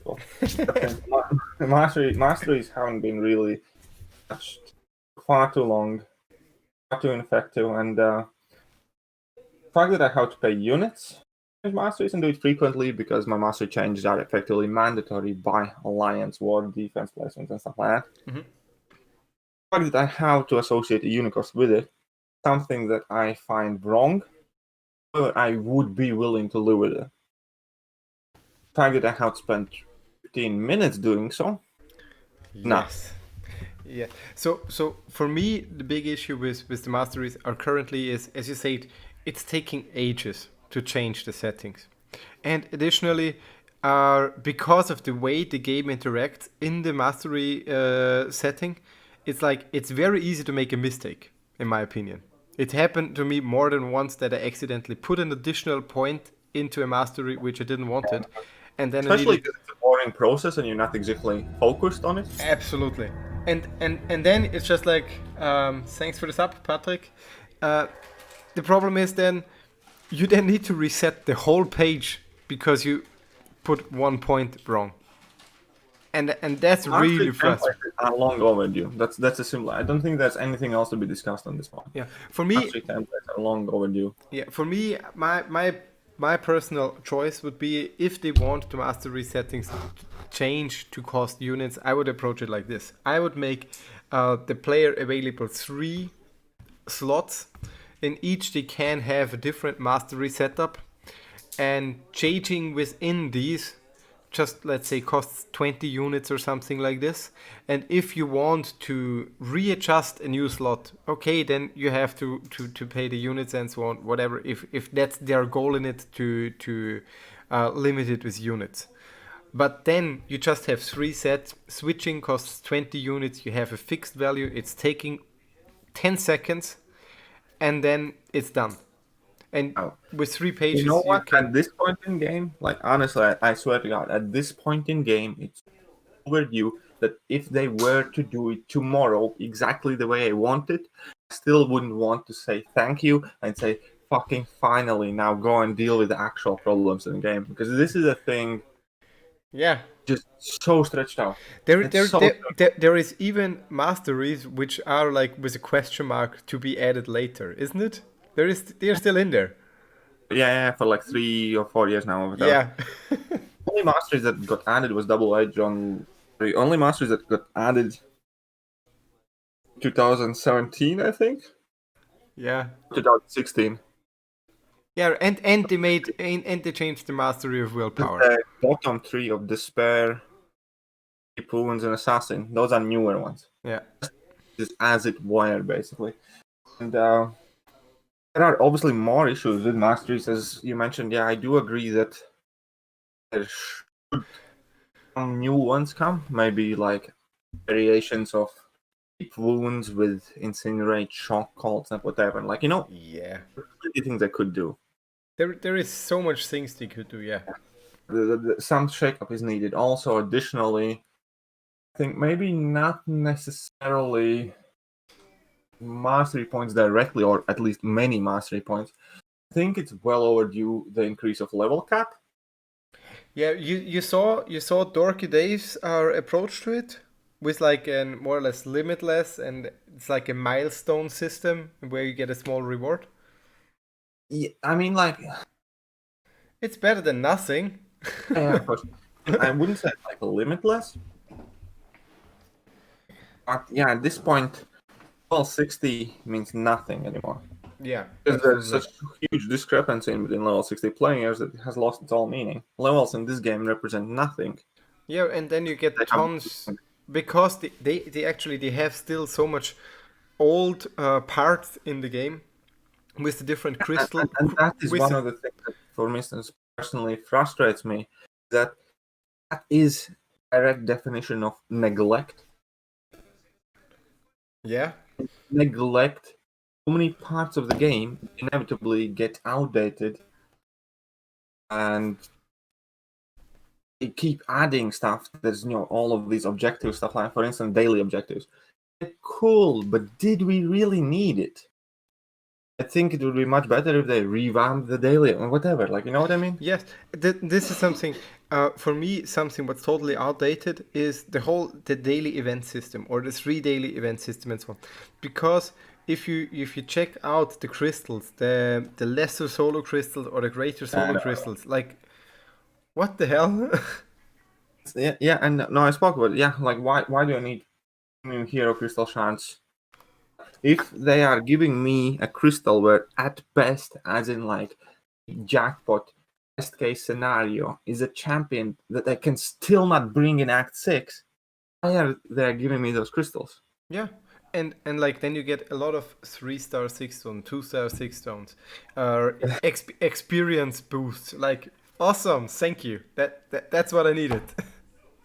Yeah, so there's so much to be addressed when it comes to neglected parts of the game. For me, one of the, because the last thing, it was also like resources and so on. And for me, gold is currently a big topic for a lot of players in different variations of the game, because the rank up costs are not that low and the accessibility of gold is somehow limited. Again, another artificially manufactured problem, and why it is so I explained in one of my videos not too long ago as well, because amount of gold and ISO required to rank up a star champion compared to 4-star champion is so vastly different, and it has been artificially inflated. As in, somebody sat down, had a discussion, how much gold and ISO should players be using to upgrade these champions? Said this and that amount. The same conversation have to have been a question. How much ISO players will receive by duping 5 or 6-star champion? Yes. People who said that 6-star should cost 10 times the amount that 4-star costs to rank up also said that duplicating these champions would award players with exactly the same amount of ISO. Yes, and the thing is, additionally to it, it's like the rank up cost for a 6-star is so drastically inflated, but in the same moment, the progression of the champion, like on damage and health point, is way reduced. So this artificially inflated problem, which there is no other solution realistically outside of KAM than lowering the cost of 6-star rank ups, increasing the amount of ISO players are acquiring. All of these artificial incursions that are allegedly going to fix the gold issue or whatever else, it's not going to work because the economy in the game is fundamentally broken, largely because of this reason where you get X amount of ISO for duping 4, 5, or 6-star champion, but they require so far more golden ISO. Yeah, for me, one I think, in my opinion, easy fix, which would be helpful for the gold issue, would be just like an auto sell option. Every item, every ISO which is expiring on my account, every catalyst just should be auto sold. Auto sell doesn't work because people who are complaining about the lack of ISO have stuff expired. But in the same moment, for example, I have items. If I open up the lesser crystals and the bigger crystals and stuff like this, there is tons of signature stones and everything which I absolutely don't use. I open all these crystals, get a little bit of gold, the other items go to my stash, and after 15 days they automatically will be converted to gold. I will not go into my items, go through this process of selling some items, collecting them again, selling them again, and it would be neat, but I don't think it solves the problem. No, it's not. It would be a nice quality of life change. But I think a lot of that's the point also from my side is like there could be a lot of small changes which could, as you said, quality of life changes, which are not, they're maybe not that important and everything, but they would just make the game feel more comfortable, in my opinion. Of course, and I agree to that, and that is something we should discuss after we have put out the fire. The way I see is quality of life change is a new window or a new door that looks nice, is neat to look at, and is easy to open, and is less likely that somebody is going to break in. Yeah, it's a nice thing to have, and it's something to work forward. Not when your house is burning. Installing new windows can wait. Yes. What's the big problems? What's in your opinion is like the core fundamental issue? Is it the prestige issue? Is it the resources, the general resource accessibility, or what's the core issue from your perspective?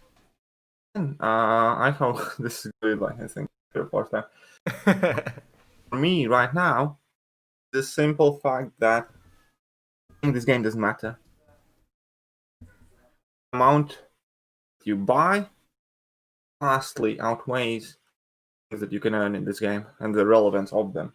That obviously stems into prestige issue. That obviously stems in the way we acquire 6 stars. That obviously stems in the issue of like game economy, resource catalysts, and ISO gold too. Because if you buy the champions, you get enough ISO. That into everything, and that's why I have been so aggressively pointing out the fact that Act 4 everybody could keep up, Act 5 everybody could keep up, Act 6 it's on fire. Why? Because KAM just started selling everything, didn't let us acquire remotely as much. Yes, I agree. I have to agree on that. That is by far the core issue. If KAM wants to sell shiny things, they can sell shiny things, but they cannot sell fundamental game kind of level changing stuff. They cannot sell as much G5CC if they are not willing to put more into the game economy for people to earn. Yes, they cannot sell as many 6 stones if they're not willing to provide them in content. Yes, You know what I mean? Yes, it's in general, it's like the limit of offers would, or in general what they give out for money, it should be the influence of what people can buy Exactly. They can put out as many offers as they want. but they should be limited to how influential they can be on the game economy for this single player. I heard from people who said like they are playing since 5 years. They got a guy in their alliance who started to play this game beginning of this year, and they have a higher champion rating and everything on their account than the person who played since 5 years. And that's wrong. That's where they have gone wrong. That's why the game is in the state. That's why the Q doesn't matter as much anymore. Who cares what you earn from it if you can buy more? Yeah. W doesn't matter as much. Who cares where you place if you can buy more? Act 6 or variants don't matter because who cares if you can purchase more catalyst, resource, crystals, champions? Yeah. That is the fundamental problem in the game because Cabal has significantly changed the way they sell this game. Previously, the things that they sold were handy, were neat, were nice. They didn't let me overtake everybody in game progression. Yes. As in, like, Grandmaster crystals, for instance, when 5 stars were the peak of the game, and when they were like well on their way and people had relatively developed 5-star rosters, I had 55 stars, and I had my prestige sorted, and I had the chance to sort out my prestige because I could grind some 5 stars in arena, whatever. I didn't care if somebody else has 160 or 145 stars. I had the ones that I needed. They could buy all of these new shiny heroes, but it didn't matter the progression of the state. And like my level of ability to be in endgame alliance or my level of ability to clear the content. It was nice for them. They could have their fun with new champions, new interactions, new abilities, and they get what they paid for. People bought them. To me personally, it didn't matter because I could still hang around with them, play in the same alliances, have similar prestige, similar amount of content. Yeah. Now it's not possible anymore because they do not let me or anybody else who spends moderately progress nowhere near as fast as they sell the game out. Yeah, you're just not how should I say, fit for competitive gameplay, let's call it. Or your wallet is not fit for competitive gameplay. Nobody's wallet is fit for competitive gameplay if you have a job. If you have a career, a successful career, you might play this game competitively. If you're a regular human being with work instead of career, company, or business, you're not a competitive player in this game anymore. Yeah. Okay, I think that's a nice wrap up actually. I think that will do as well. So, first and foremost, huge thank you to you, to KAM, to everybody else, and obviously to every single one of you watching and being active in chat. Really appreciate you guys continuously showing your support, and you guys are awesome.